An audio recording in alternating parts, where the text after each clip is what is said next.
ඉතින් යාළුවනේ මේ දවස්වල වහිනවා වයිපර් මෝටර එක පරිස්සම් කරගන්න ක්‍රමයක් තමයි මම ඔයාලට කියන්නේ ඉයෝන් එක. ඉතින් බලන්න දැන් ගොඩක් අයගේ වයිපර් මෝටර්ස් මේ වෙද්දි මෝටර දෙවෙනි මෝටරේ චේන්ජ් කරලා ඉතින් ලොකු ගාණක් යනවා 28000ක් කම්පැනිෙන් ගත්තොත් 35000ක් වගේ ගාණක් යනවා. දැන් මගේ බලන්න මේක මගේ වාහනේ පළවෙනි මෝටර එක මම කලින් පාරත් මම මේකට හොඳ පිළියමක් කරගත්තා. බලන්න මේකේ 2014 මෝටර එක TVS brand එකේ ඔරිජිනල් වාහනේට ආපු ඔරිජිනල් එක. මම මේක වාහනේ ගත්ත කාලෙදිම දැනට අවුරුදු 5කට විතර කලින් මේක හොඳටම ග්‍රීස් කරා. මේ කප් එක ගලවලා මේක එන පහයි තියෙන්නේ. උඩ වයිපර් ගාඩ් එක අයින් කරගන්න ඕනේ. මෙතන 14 එන දෙකකින් තමයි වයිපර් ආම් දෙක සම්බන්ධ කරලා තියෙන්නේ මේ විදිහට. 14 අතුරක් කරගෙන ආම් එක ගලවලා ඊට පස්සේ වයිපර් ගාඩ් එක ගලවන්න ඕනේ. අර පොඩි මේ විදිහේ පොඩි ක්ලිප් වලින් තමයි හයි කරලා තියෙන්නේ මේ විදිහේ වයිපර් ගාඩ් එක. මේක හරිම ලේසි වැඩේ. ඊට පස්සේ මේක පොඩි යන පහකින් මේ විදිහේ පොඩි යන පහකින් තමයි මේ මෝටර එක මේ කප් එක වහලා තියෙන්නේ. දැන් මම මේකට අවුරුදු 5කට කලින් ග්‍රීස් කරපු හින්දා ඒ ග්‍රීස් ගල් වෙලා වගේ තිබුණේ. දැන් අදත් දැන් ඒ ග්‍රීස් මම සම්පූර්ණයෙන් ක්ලියර් කරලා අලුතෙන් ග්‍රීස් කරන්න යන්නේ. මේ සාමාන්‍ය ග්‍රීස් ටිකක් තමයි මම ගත්තේ හાર્ඩ්වෙයාර් ඔයිල් මාර්ට් එකකින්. මේ විදිහට ලූස් ග්‍රීස් එකක් ගත්තා. රුපියල් මේ පොඩ්ඩට රුපියල් 200ක් වගේ උනේ. ඉතින් එච්චර යන්නෙත් නෑ මේකෙන් 3 එකක් වගේ යන්නේ වැඩේට. මේක සම්පූර්ණයෙන් දැන් මම ග්‍රීස් වලින් පුරවනවා. ග්‍රීස් වලින් පුරවලා මේ කප් එක වහලා මේකට එනවා පොඩි මේ විදිහේ මේ පැකින් එකක්.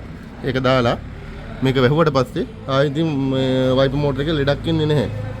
දැන් ලොකු ගාණක් යන වැඩක් ලෙඩෙන් බේර ගන්න ඔයාලට කරන්න පුළුවන් පහසු මෙතෝඩ් එකක් තමයි. ඔයාලත් පුළුවන් නම් අද නිවාඩු දවසේ ගෙදර ඉන්නවා නම් මේ විදිහට කරලා බලන්න. වටිනාකමක් තියෙනවා මේ වැඩේ. ඔයාලට පේනවා ඇති මම දැන් ඉස්සෙල්ලා කලින් පරණ ග්‍රීස් අයින් කරලා හොඳට සුද්ධ කරලා නැවත අලුත් ග්‍රීස් මේ විදිහට හොඳ තට්ටුවක් මේකට පුරව ගත්තා. මේකයි දැන් මුකුත් කරන්න ඕනේ මේ විදිහ හොඳ ග්‍රීස් තට්ටුවක් දාන්න ඕනේ. මේක ඇතුලේ ග්‍රීස් තිබ්බා කියලා කිසිම ප්‍රශ්නයක් වෙන්නේ නැහැ. මේක දැන් ඔහම තියෙද්දිම කප් එක වහලා එන ටික දාලා කම්ප්ලීට් කරාම වැඩේ ඉවරයි. ඔව් මම දැන් ග්‍රීස් දාලා හිර කරලා ඉවරයි. බලන්න කිසිම සද්දයක් නැහැ. මොන හඬ මෝටරේ ඇතුලේ වැඩ කරන හඬ විතරයි ඇහෙන්නේ. ඒත් එක්කම මෙන්න මේකට කියන්නේ වයිපර් ලින්කේජ් එක කියලා. ඔය දඟලන කෑල්ල වයිපර් ලින්කේජ් එක. ඕකෙත් මේ වගේ තැන් වලට ග්‍රීස් කරගන්න මෙතනට. විශේෂයෙන්ම මෙන්න මෙතනට. මේක තව තැනක් තියෙනවා මෙතන. ඒත් එක්කම මේ දෙක සම්බන්ධ කරන තැන අන්න අතන අර දුවන තැන. ඔය ටික ග්‍රීස් කරගන්න ඔය ප්ලාස්ටික් කෑල්ල ඉක්මනටම ගෙවිලා සවුත් වෙනවා. එතකොට ඔය මුළු පාර්ට් එකම දාන්න ඕනේ. සමහර මේකට 10 යණයක් විදලා දාලා ටික දවසකට ඒක ගලප ගන්නවා. ඒ වුණාට ඔය පාර්ට් එක දාන්න ඕනේ. පාර්ට් එක 8500ක් වගේ වෙනවා. නන් ජෙනුයින් එක. ජෙනුයින් එකට ගියොත් ඊට වඩා ලොකු ගාණක් යනවා. ඒක බේර ගන්නත් පුළුවන්. මේ තැන් එකට එක සම්බන්ධ කරන තැන් වලට ග්‍රීස් ටික දාගත්තාම. දැන් බලන්න මම ෆුල් ග්‍රීස් දාලා මේ කටමට්ටම් ඉන්නම එළියට පනින ගානටම ග්‍රීස් එක දාලා වැඩේ කරේ. ඇතුලේ තියෙන ප්ලාස්ටික් පාර්ට්ස් හින්දා ග්‍රීස් නැතුව ඒක ඉක්මනට ගෙවිලා ඉවර වෙන ප්‍රශ්නයක් තමයි යෝන් වල තියෙන්නේ.